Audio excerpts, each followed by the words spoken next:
नमस्कार, मी पत्रकार शिवाजी पाटील. रोकटोक कोल्हापूर या चॅनेलमध्ये आपल्या सर्वांचं मी मनपूर्वक स्वागत करतो. आज मी आपल्याशी बोलणार आहे सांप्रदायिक आणि धार्मिक चळवळीला नामदार हसनसाहेब मुश्रीफ यांनी दिलेलं पाठबळ आणि नामदार हसनसाहेब मुश्रीफ यांचं या क्षेत्रातील योगदान या विषयावर. हे मांडत असताना मी आवर्जून सांगेन की कागल, गडहिंग्लज आणि उत्तूर विधानसभा मतदारसंघ हा 127 गावांचा मतदारसंघ आहे. प्रत्येक गावात म्हणजे एखादंही गाव नसेल असं की जिथं मुश्रीफ साहेबांच्या विकास कामाची विकासगंगा पोचली नाही असं. आणि याचाच एक मुख्य भाग आहे तो म्हणजे मंदिरांची उभारणी. आज तागायत गेल्या 35-40 वर्षाच्या राजकीय आणि सामाजिक जीवनाच्या वाटचालीमध्ये नामदार हसनसाहेब मुश्रीफ यांनी तब्बल 750हून अधिक मंदिरं उभारली आहेत. ही खरं तर ही अत्यंत गौरवाची, समाधानाची आणि तुम्हा सर्वांनाच आनंद वाटणारी बाब आहे. महाभारतातील एक सुप्रसिद्ध आणि अतिशय नामदार हसनसाहेब मुश्रीफ यांच्या कामाला जुळणारा असा श्लोक आहे, यदा यदा हि धर्मस्य ग्लानिर्भवति भारता अभ्युत्थानमधर्मस्य तदात्म्यान सृजाम्यहम. म्हणजेच ज्या ज्या वेळी धर्मावर संकट आली त्यावेळी भगवान परमेश्वर साक्षात श्रीकृष्ण धावून आले.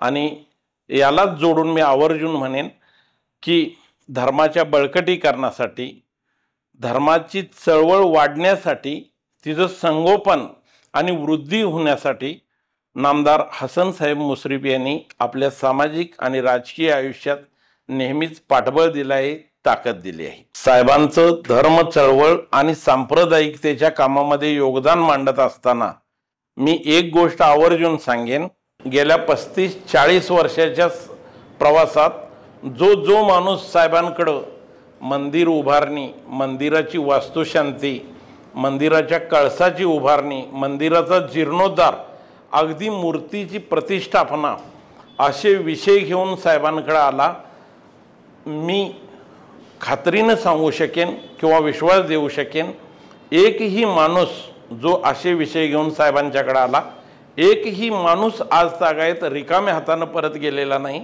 हा इतिहास आहे आणि तो वैभवशाली आहे. त्याबरोबरच सर्वच समाजातील साहेब नेहमीच सांगतात की देवाच्या असण्यावरून आणि नसण्यावरून समाजात विचारवंतामध्ये वेगवेगळे प्रवाह आहेत. परंतु साहेब नेहमीच सांगतात की मी स्वतः श्रद्धाळू आहे. मी श्रद्धाळू आहे. माणूस मरतो का, माणूस जन्मतो का, प्रत्येक माणसाच्या जीवनात बऱ्या वाईट घटना का घडतात, ती करणारी एक कोणतरी शक्ती आहे.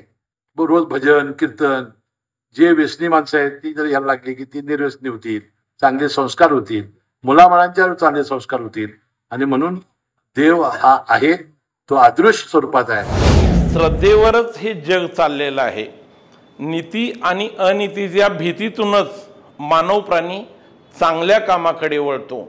आणि म्हणूनच देव किंवा देवाची आस्था, श्रद्धा किंवा जर देवाची भीतीच नसती तर माणूस राक्षस बनला असता, हेही साहेब आवर्जून जाहीर कार्यक्रमामधून सांगतात.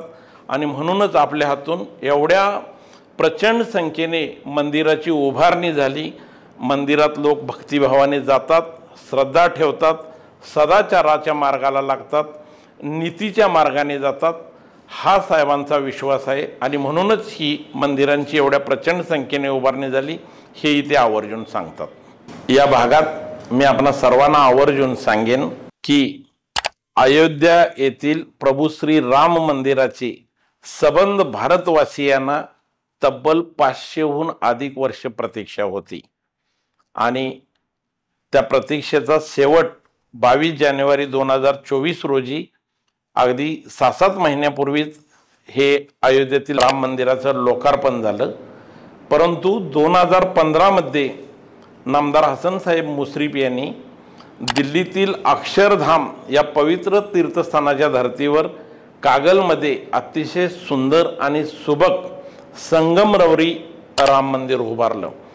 या राम मंदिराला जास्तीत जास्त निधी मिळण्यासाठी प्रसंगी त्यांनी सरकारचा कायदाही 1 दिवसासाठी बदलवला आणि तब्बल 3.5 कोटी रुपये निधी या मंदिराला उपलब्ध करून दिला। या निधीतून आणि कागलवासियांच्या लोकवर्गणीतून साकारलं अतिशय सुंदर आणि सुबक असं संगमरवरी प्रभू श्री रामांचं मंदिर। आज हे मंदिर महाराष्ट्रासह देशाच्या सबंध पर्यटन आणि तीर्थस्थळाच्या पटलावरील एक मुख्य मंदिर म्हणून ओळखलं जातं। महाराष्ट्र कर्नाटकासह सबंध देशभरातील भाविक मोठ्या संख्येनं या तीर्थस्थळावर दर्शनासाठी येतात, पर्यटनासाठी। समाजात देव असण्यावरून आणि नसण्यावरून विविध विचारवंतांचे विविध प्रवाह आहेत, परंतु साहेब मात्र स्वतः श्रद्धाळू आहेत। साहेबांचं म्हणणं ठाम आहे, श्रद्धा, देवावरील श्रद्धा या बाबतीत साहेबांचं म्हणणंच ठाम आहे की ते स्वतःला श्रद्धाळू मानतात।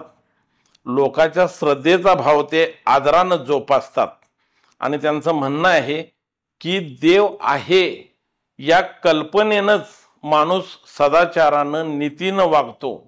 ज्यावेळी देवाचा किंवा देव असण्याचा धाक नसेल माणसाला, त्यावेळी अनितीनं वागेल आणि तो साक्षात राक्षस बनेल।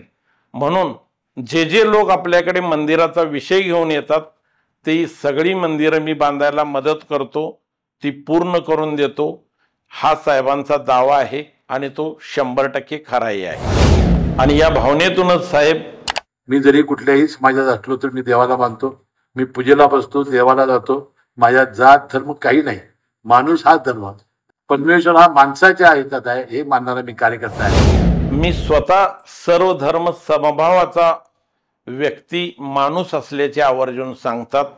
सर्वच धर्मामध्ये ते श्रद्धा ठेवतात आणि या भावनेतूनच नामदार हसनसाहेब मुश्रीफ यांच्या या सर्व धर्म समभावाच्या भावनेतूनच हिंदू, लिंगायत, ख्रिश्चन आणि जैन अशा अनेक समाजाची मंदिरे उभारण्याला त्यांनी हातभार लावला आहे, ती पूर्ण केली आहेत। सुमारे 700 वर्षापूर्वी जातीभेदाच्या भिंती कडक झाल्या होत्या, किंबहुना माणूस माणसाला जातीच्या आधारावर दुरावत होता। माणसामधली समाजामधली तेढ वाढली होती, माणूस एकमेकाला विचारानेसा झाला होता। त्यावेळी संत श्रेष्ठ श्री ज्ञानेश्वर माऊलींनी वारकरी संप्रदायाची स्थापना केली। या वारकरी संप्रदायाला मुस्लिम सुफी संतांचा सुद्धा फार मोठा इतिहास आहे। म्हणजेच वारकरी संप्रदाय सर्व जातीभेदांच्या पलीकडे आहे, किंबहुना जातीभेद मोडून टाकण्यासाठीच संप्रदायाची स्थापना झाली, हा इतिहास आहे। आणि या भावनेतूनच या दिंडीमध्ये समतेची भगवी पताका खांद्यावर घेऊन मोठ्या आनंदाने आणि समाधानाने मुश्रीफ साहेब समस्त वारकरी जनांसमवेत अनवाणी पायाने दिंडीमध्ये चालत होते। प्रत्येक निवडणुकीच्या निमित्तानं साहेब विजयी होण्यासाठी, साहेबांना अधिकचं मताधिक्य मिळण्यासाठी कार्यकर्ते, सर्वसामान्य जनता आपापल्या आवडत्या देवाला, साक्षात परमेश्वराला मुश्रीफ साहेबांचा मोठा विजय होण्यासाठी, मताधिक्य मिळण्यासाठी साकडं घालत असतात। आणि निवडणूक झाल्यानंतर, साहेबांचा विजय झाल्यानंतर हे कार्यकर्ते हक्काने येतात आणि साहेबांना सांगत असतात की साहेब, मी ज्योतिबाला नवस बोललोय, मी तुळजापूरला नवस बोललोय, मी पंढरपूरच्या पांडुरंगाला नवस बोललोय, सौंदतीच्या रेणुकेला नवस बोललोय, तिकडं तुम्ही माझ्याबरोबर आलं पाहिजे। साहेब ही मोठ्या आनंदानं कार्यकर्त्याचं हे नवस फेडण्यासाठी त्या देवाला अगदी ठरवून आपल्या कार्यकर्त्यांसह मोठ्या सन्मानानं जात असतात, मोठ्या भक्तिभावानं जात असतात। हितच त्यांचा सर्व धर्मसमभाव प्रकट होतो, दिसून येतो। मुश्रीफ साहेब आणि वारकरी संप्रदायाचं नातं हे निव्वळ भावनिक नाही किंवा तात्पुरतंही नाही, ते गेली 35-40 वर्ष ते भक्तिभावाच्या परिपूर्णतेचं नातं आहे। यातूनच मुश्रीफ साहेबांनी वारकऱ्यांना श्री ज्ञानेश्वरी ग्रंथाचं वाटप, हरिपाठाचं वाटप, अगदी भजन साहित्यापर्यंतचं वाटप आणि आत्ता गेल्या दिंडीपर्यंत बघितलं तर माझा वारकरी भिजू नये, माझी माऊली पांडुरंगाच्या भेटीसाठी आतुरलेली ही माऊली रस्त्यात भिजू नये या भावनेनं मतदारसंघातील 25,000 वारकऱ्यांना केलेलं रेनकोटचं वाटप ही या सगळ्याची ही प्रचिती आहे। करवीर निवासिनी आई श्री अंबाबाई देवी हे सबंध देशातील 3.5 पीठापैकी एक शक्तिपीठ म्हणून मानलं जातं।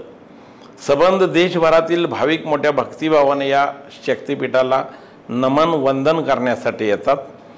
या ठिकाणी तब्बल 1248 कोटी रुपयांचा करवीर निवासिनी अंबाबाई देवीचा विकास आराखडा बनवून मुश्रीफ साहेब यांनी केंद्र सरकारला पाठवलेला आहे। तो लवकरच मंजूर होऊन या कामालाही सुरुवात होईल।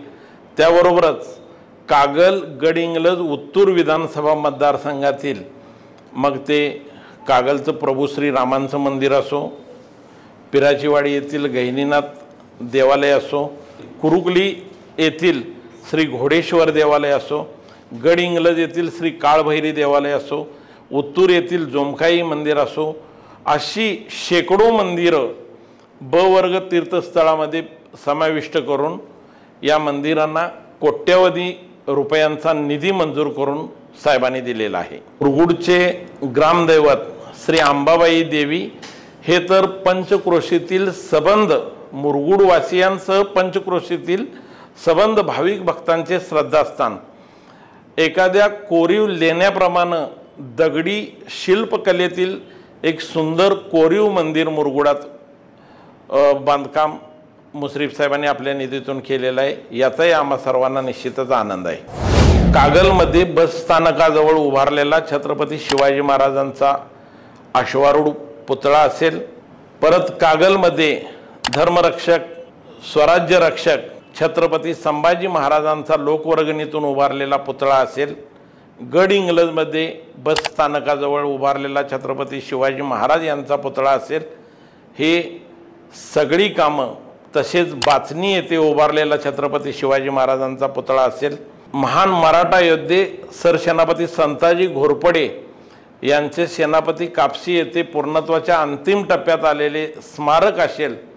ही धर्म चळवळीला पाठबळ देणारी कामं मुश्रीफ साहेबांनी तर केलेलीच आहेत। अगदी गेल्या वर्षी नामदार हसन साहेब मुश्रीफ हे एका पक्षाच्या कार्यक्रमानिमित्त पन्हाळ्याला गेले होते। या ठिकाणी पंचायत समितीच्या बाजूला असलेल्या छत्रपती शिवाजी महाराजांच्या अर्धपुतळ्याला त्यांनी पुष्पहार घातला आणि त्याच कार्यक्रमात त्यांनी खंत व्यक्त केली की छत्रपती शिवाजी महाराज पन्हाळगडावर असताना सिद्धी जोहरने साधारणतः 4 ते 5 महिने वेढा दिला होता आणि या वेड्यातून सही सलामत निष्ठून छत्रपती शिवाजी महाराज विशाळगडाकडे रवाना झाले होते। आणि एवढा पवित्र इतिहास किंवा जाज्वल्य इतिहास असणाऱ्या पन्हाळगडावर छत्रपती शिवाजी महाराजांचा पूर्णाकृती पुतळा असू नये याबद्दल नामदार हसन साहेब मुश्रीफ यांनी खंत व्यक्त केली होती। त्याच दिवशी त्या जाहीर कार्यक्रमात त्यांनी निर्धार केला की छत्रपती शिवाजी महाराज यांचा अश्वारूढ पुतळा आणि यथोचित स्मारक पन्हाळगडावर उभा करणार आहोत। यासाठी शिवतीर्थ उद्यानातील जागाही ते पाहून आलेले आहेत आणि या उद्यानात छत्रपती शिवाजी महाराज यांचा पूर्णाकृती पुतळा, अश्वारूढ पुतळा आणि स्मारक उभं केलं जाणार आहे। याबद्दल आडी तालुका चिक्कोडी येथील श्री क्षेत्र दत्त संस्थानचे अधिपती परमपूज्य परमात्मराज महाराज म्हणतात की नामदार हसन साहेब मुश्रीफ यांनी कागल गडहिंग्लज उत्तूर विधानसभा मतदारसंघामध्ये इतकी मंदिरं बांधलेली आहेत की या सगळ्यांचा आशीर्वाद त्यांना निश्चितच मिळेल। पंत बाळेकुंद्री महाराज यांचे पंतू अक्कोळ येथील डॉक्टर संजय पंत बाळेकुंद्रीकर महाराज म्हणतात की 750 मंदिराची नामदार हसन साहेब मुश्रीफ यांच्या उभारणीची पुण्याई मोठी आहे। निडसोशी मठाचे अधिपती श्री शिवलिंगेश्वर स्वामी म्हणतात की इतक्या प्रचंड प्रमाणात मंदिरे उभारून नामदार हसन साहेब मुश्रीफ यांनी साक्षात धर्म चळवळीला पाठबळ दिलेले आहे। तसेच कनेरी येथील श्री काडसिद्धेश्वर महाराज असोत, मुरगुडचे डॉक्टर श्रीकृष्ण देशमुख महाराज असोत, या सगळ्यांनीच नामदार हसनसाहेब मुश्रीफ यांना आशीर्वाद दिलेला आहे। वारकरी संप्रदायाचा, वारकरी चळवळीचा सन्मान करताना त्यांनी कागल आणि मुरगुड येथे नाचू कीर्तनाचे रंगी असे 2 भव्य कार्यक्रम ठेवून या कार्यक्रमाच्या माध्यमातून समस्त वारकरी माऊलींचाही सन्मान केला होता। मी माझ्या विषयाचा शेवट करेन, संपूर्ण देशभर आणि जगभर ज्यांचा सुप्रसिद्ध कीर्तनकार म्हणून लौकिक आहे अशा निवृत्ती देशमुख म्हणजेच इंदोरीकर महाराज यांच्या वक्तव्याने 5 वर्षापूर्वी जवळजवळ 70 ते 75 हजार भाविकांच्या उपस्थितीत नाचू कीर्तनाचे रंगी हा कार्यक्रम नामदार हसनसाहेब मुश्रीफ यांनी आयोजित केला होता आणि त्या कार्यक्रमात नामदार हसनसाहेब मुश्रीफ यांचा सत्कार साक्षात हरिभक्त परायण निवृत्ती देशमुख महाराज इंदोरीकर यांच्या हस्ते झाला आणि त्यावेळी इंदोरीकर महाराज म्हणाले होते, नामदार हसनसाहेब मुश्रीफ हे तर चक्क आमच्या आध्यात्मिक आणि सांप्रदायिक चळवळीतच आले आहेत, त्यांची ही पुण्याई त्यांच्या पिढ्यानं पिढ्या शिल्लक राहील असे गौरवोद्गार त्यांनी मुश्रीफ साहेबांबद्दल काढले होते। म्हणून माझी आणि तुम्हा सर्वांची ही भावना आहे, पुण्याई गाठीशी प्रभू श्रीराम पाठीशी। धन्यवाद।